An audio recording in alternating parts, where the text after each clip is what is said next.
Thank you, Tamsin, and what a really great conversation. I could have sat back for another hour and listened to this. If we were to put together a panel on this subject, I don't think we could have picked a better mix of people. So thank you to all the contributors to this last discussion. And of course, it raises probably more questions than it answers from a patient point of view, but nonetheless, very valuable. We've come to the end of our first Global Heart Hub summit, over 2 days, over 400 people engaging with us across 51 countries. Not a bad start for an organization that's really just growing. And growing really because there is a need, as Professor Cowie said, for patients to really become actively engaged as true stakeholders in their own healthcare. I want to thank everybody who participated in the meeting. Huge engagement and chat across the social media channels and chats and Q&As and so forth. And looking back over the sort of the take-home messages, there are just so many. From yesterday, we had some very important messages from patient organizations, which obviously have been reflected in our discussions yesterday. And today, we had 3 separate streams at one stage looking at 3 particular disease areas where the Global Heart were involved, namely heart failure, heart valve disease, and ASCVD. And while obviously I couldn't be in all 3 sessions at the same time, you can see from the chat that, again, the role of patients clearly highlighted as being very important.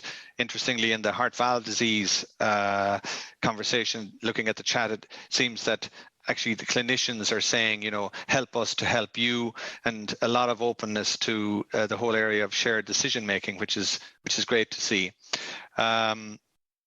We've had this request to those participating today to jot down, you know, just one thought or one idea, one take-home message, you know, a hashtag, just one thing.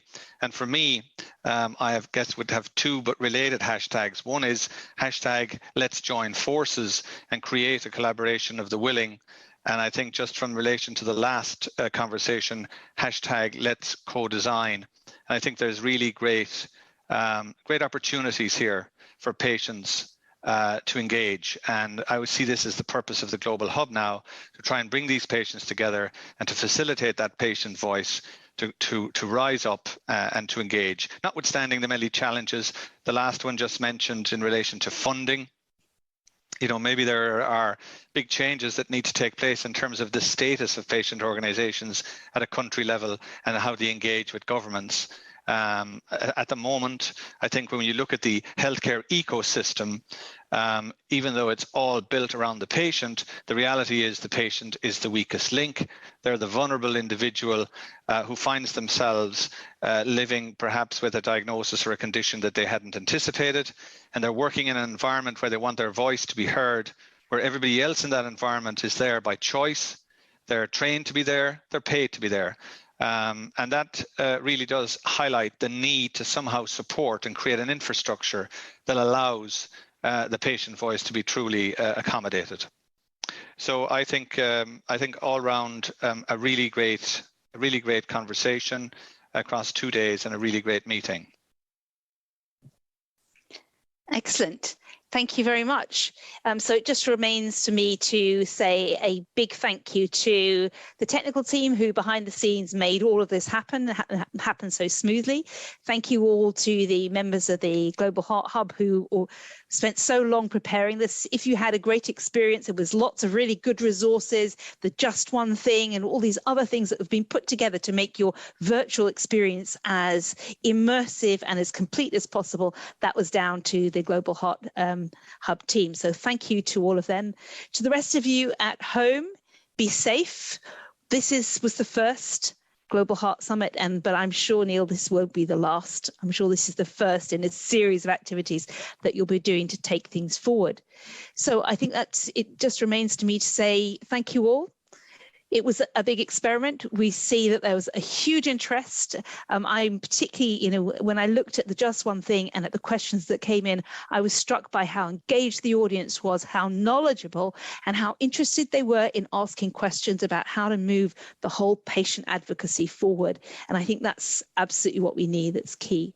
So thank you all. Goodbye. Neil, is there anything else? Just a final comment, if I can. Thank you for your excellent stewardship of today's discussion.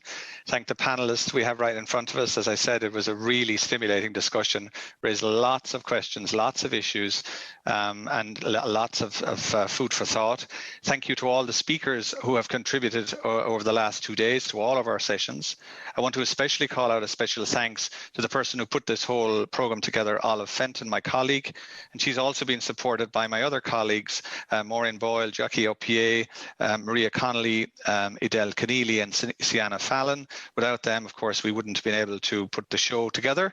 And understandably, an event like this doesn't happen without financial support. And I want to especially thank our sponsors, Edwards Life Sciences, Servier, Novartis, and Novo Nordisk. As you say, this is just the beginning. A coin a political phrase here in Ireland, much done and a lot more to do. And hopefully we'll all be back next year, bigger and better attendance, and lots more questions to be discussed and questions answered. Thank you all very, very much.